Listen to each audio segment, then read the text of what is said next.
حسن بصری رحمۃ اللہ علیہ کا زمانہ ہے. حسن بصری رحمۃ اللہ علیہ کے درس میں مرد حضرات بھی ہوتے تھے، خواتین پردے میں ہوتی تھیں. تو ایک خاتون ان کے درس میں وہ بھی آیا کرتی تھی، اور اس کا خاوند، اس کا انتقال ہو گیا. ایک بیٹا تھا. اب یہ شیخ کی درس میں بھی آیا کرتی تھی، جاتی تھی، بچے کی خیر خبر رکھتی تھی. جب تک گھر میں بچہ ہوتا ہے تو ماں کے سامنے ہوتا ہے، باہر جاتا ہے تو ماں کہاں کہاں تک جائے، پھر یہ کہ خاوند بھی نہ ہو. تو بچہ گندی غلط گیدرنگ اور صحبت میں آ گیا، پینے پلانے میں، ادھر ادھر میں. ماں بہت سمجھاتی، حسن بصری رحمۃ اللہ علیہ کے پاس لے کر جاتی، وہ سمجھاتے، وہ نہیں مانتا.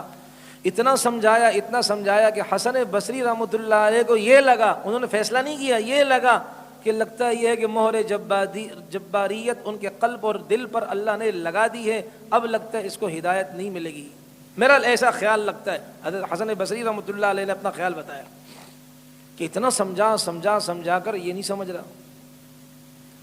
بچہ نہیں ماننا تھا، ماں پریشان. پھر آخر میں یہ ہوا کہ بچہ بستر پر لگ گیا. کوئی ایسی گندی بیماری آ گئی اس کو اس زمانے کے اعتبار سے کہ بستر پر لگ گیا. جوان تھا، اٹھ نہیں پا رہا تھا. تو ماں ہوتی ہے نا، یہ تو باپ ہے کہ باپ اپنے نافرمان اولاد کو بھی گھر سے نکال دیتا، نکل جا میرے گھر سے، دفع ہو جا، اس طرح کے سخت الفاظ کہہ دیتا ہے. ماں تو ماں ہوتی ہے، وہ اچھے تو اچھے، نیک تو نیک، برے بچے کو بھی دل کے ساتھ لگاتی ہے. اب وہ ماں تو ماں تھی، دعا کر رہی تھی.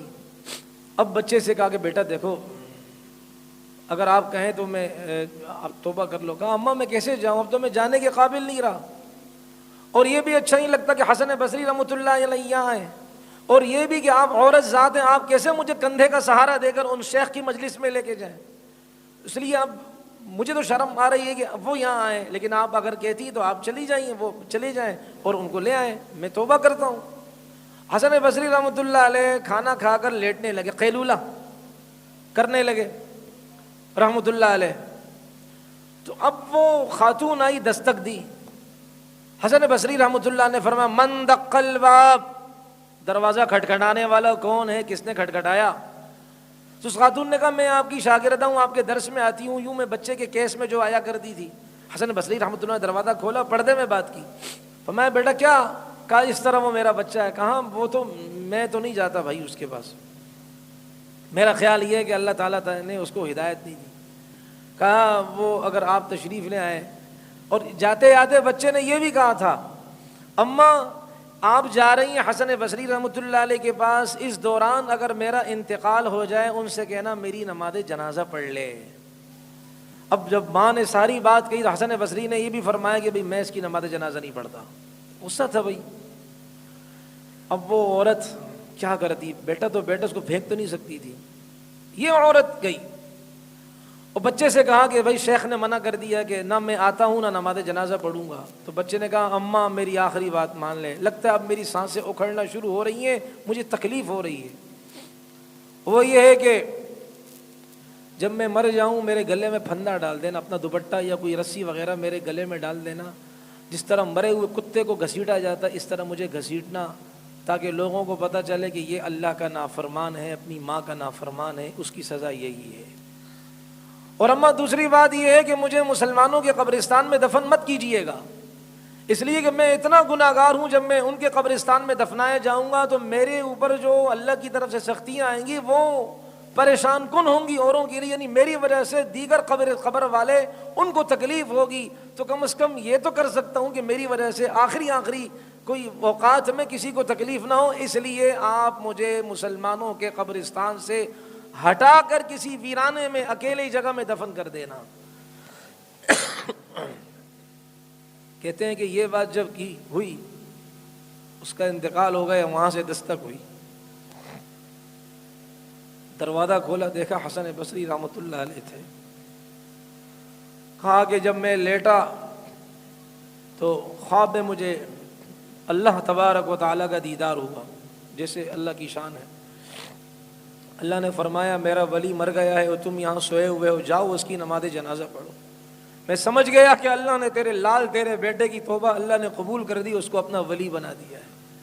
تو آخرت کا خوف جب کسی کے دل میں آتا ہے، اللہ تبارک و تعالیٰ آخری لمحات میں اگر کوئی کہہ دے یا اللہ میری توبہ، اللہ تعالیٰ اس کو ولایت کا تاج پہنا دیتے ہیں بھائی۔ اللہ تو اللہ ہے۔ فضیل ابن عیاض رحمۃ اللہ علیہ کا بیٹا علی بن فضیل، وہ قرآن کریم پورا نہیں پڑھ پاتے تھے، اس لیے کہ جب بھی کوئی دوزخ والی آیت آتی، بھائی ایک بات عرض کروں، قرآن کا ترجمہ پڑھیں، ہم ان چکروں میں مت پڑھیں کہ 10 آیتیں ہی بس پوری زندگی میں ہم نے بس ڈھونڈی ہوئی اپنے لیے، وہ تو صرف ترتیب بنانے کے لیے اللہ نے صرف 10 آیتیں نہیں 30 پاروں والا کلام اتارا ہے۔ اور اللہ فرماتے ہیں سمجھتے کیوں نہیں ہو؟ اللہ واضح طور پر فرما رہے ہیں افلا یتدبرون القرآن ام علی قلوب اقفالها، کہ کیا یہ قرآن میں غور نہیں کرتے یا ان کے دلوں پر تالے لگ گئے ہیں کہ یہ قرآن کو سمجھ نہیں پاتے ہیں۔ آج ہمارے معاشرے میں ایک طبقہ ایسا ہے کہ جو کہتا ہے کہ قرآن کا ترجمہ پڑھنے کی ضرورت نہیں ہے، قرآن کا وہ کی تفسیر پڑھنے کی ضرورت نہیں ہے۔ تو بھئی قرآن کس کے لیے آیا ہے یہاں؟ قرآن کو اتارنے کا مقصد کیا ہے؟ اللہ تو فرمائے لِتُبَيِّنَ لِلنَّاسِ، قرآن اس لیے اتارا ہے کہ تاکہ آپ لوگوں کو کھول کھول کر قرآنی احکام بتائیں۔ تو علی بن فضیل رحمۃ اللہ علیہ وہ قرآن کی آیتیں جس میں جو دوزخ کا تذکرہ ہوتا تھا وہ پڑھ کر روتے تھے اور آگے ان سے پڑھا نہیں جاتا تھا۔ ایک مرتبہ انہوں نے اللہ تبارک و تعالیٰ سے یہ دعا کی، یا اللہ میری تمنا یہ کہ ایک مجلس میں کوئی پورا قرآن تو ایک دفعہ میں پڑھ لوں، لیکن پڑھ اس لیے نہیں پاتا کہ جو دوزخ کی آیت آتی ہے بس آگے چل نہیں سکتا۔ بعض اوقات وہ قرآن کی کوئی آیت پڑھ کر جس میں دوزخ کا تذکرہ ہوتا وہ بے ہوش ہو جاتے تھے، اس لیے پڑھ نہیں پاتے تھے۔ ایک بہت بڑے خواب اور وہ تعبیر الرؤیا کے بہت بڑے امام ابن سیرین رحمۃ اللہ علیہ کا نام سنا ہوگا آپ نے، جن کا مشہور جن کی جو ہے کتاب تعبیر الرؤیا، عربی میں ان کو خواب نامہ کہا جاتا ہے۔ ان کی بہن تھی حفصہ ابن سیرین، حفصہ بنت سیرین رحمۃ اللہ علیہ، بہترین مشاق مجودہ تھی، تجوید پڑھنے والی تھی، یہاں تک کہ حسن بصری رحمۃ اللہ علیہ اگر کسی لڑکے کو بچے کو کوئی الفاظ کی ترتیب کیا ہے مشکل ہوتی تھی تو یہ اگر ان سے وہ بچہ نہیں سنبھلتا تو یہ اپنی بہن کے پاس بھیجتے تھے کہ وہ آپ کے کیا ہے یہ مخارج ٹھیک کریں گی۔ 32 سال تک انہوں نے گھر میں ایک مسجد بنائی ہوئی تھی، اس لیے ہمارے رسول اللہ صلی اللہ علیہ وسلم کی حدیث بھی ہے کہ اپنے گھروں کو مسجد بناؤ۔